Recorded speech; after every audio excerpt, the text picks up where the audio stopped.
আমরা এখন আলোচনা করি কুরবানির পশুর ধরন। তারপর কুরবানি 7 ভাগে একজনের পক্ষ থেকে ও কুরবানির গোশতের বিবরণ। জাবের রাদিয়াল্লাহু তাআলা আনহু বলেন, রাসূল সাল্লাল্লাহু আলাইহি সাল্লাম বলেছেন, লা তাযবাহু ইল্লা মুসিন্না, পৃথিবীর মানুষ তোমরা দাঁত ছাড়া কুরবানি করো না। অত্র মুসলিম গ্রন্থের হাদিসে প্রমাণিত হয় যে দাঁত দেখেই কুরবানি করতে হবে। যারা মুসিন্না শব্দের অর্থ গ্রহণ করেছেন এই মর্মে যে 1 বছর হলেই গরু ছাগল এগুলো কুরবানি করা যায়, তারা ভুল বুঝেছেন। এ কথাই ঠিক, দাঁত দেখেই কুরবানি করতে হবে। মুসিন্না মূলত ওই পশু, ওই ছাগলকে বলা হয় যার দুধের দাঁত উঠে গিয়ে আবার দাঁত বের হয়েছে, তাকে মুসিন্না বলা হয়। তবে সাধারণত ছাগল দাঁতে 1 বছরে, গরু দাঁতে 2 বছরে, উট দাঁতে 5 বছরে, মানুষ দাঁতে 7 বছরে। বাচ্চার ছেলে মেয়ের 7 বছর হলেই দুধের দাঁত উঠে যায়, নতুন দাঁত আসে, এটা স্বাভাবিক। উট 5 বছর হলেই নতুন দাঁত আসে, দুধেরটা উঠে যায়। গরু 2 বছর হলেই তা ঘটে, আর ছাগল 1 বছর হলেই তা ঘটে। এরপরেও দাঁত দেখেই কুরবানি করতে হবে, এ কথাই ঠিক, আর এটাই হাদিসের অর্থ। এরপরে কুরবানির ধরনে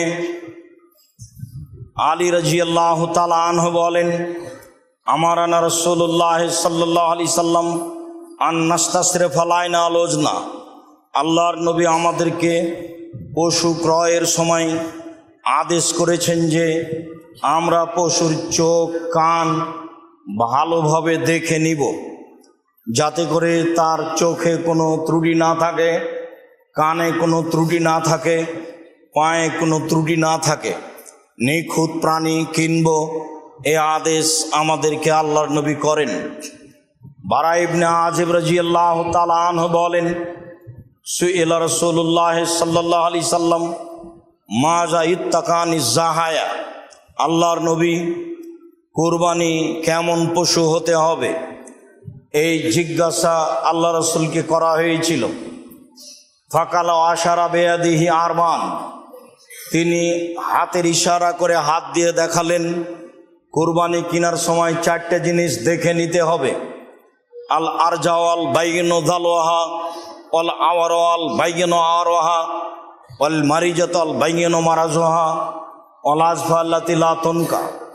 পশু নেওয়ার সময় দেখে নিতে হবে স্পষ্ট ল্যাংড়া হয় না যেন, স্পষ্ট কানা হয় না যেন, স্পষ্ট রোগা হয় না যেন, গায়ে গোস্ত থাকে যেন, মোটা তাজা হয়, শুখা শুষ্ক গায়ে গোস্ত নাই এমন হয় না যেন।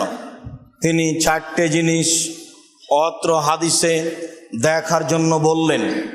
স্পষ্ট কানা, স্পষ্ট খোড়া, স্পষ্ট রোগা এবং গায়ে গোস্ত, এইগুলোর কথা তিনি উল্লেখ করলেন।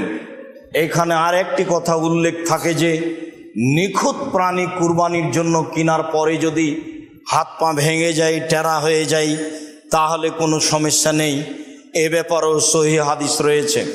তবে খুদ অলাই গরু যদি কিনা হয় তাহলে তা আবার ফেরত দিতে হবে, ওটা পরিবর্তন করে নতুন কিনতে হবে।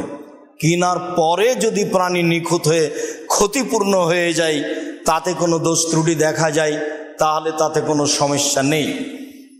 তবে নিখুঁত যদি কিনতে না পারেন, ক্ষতিপূর্ণ কিনে থাকেন, তাহলে পশু পরিবর্তন করতে হবে, এ কথাই ঠিক। নিখুঁত প্রাণী কুরবানি করতে হবে, এ কথাই ঠিক।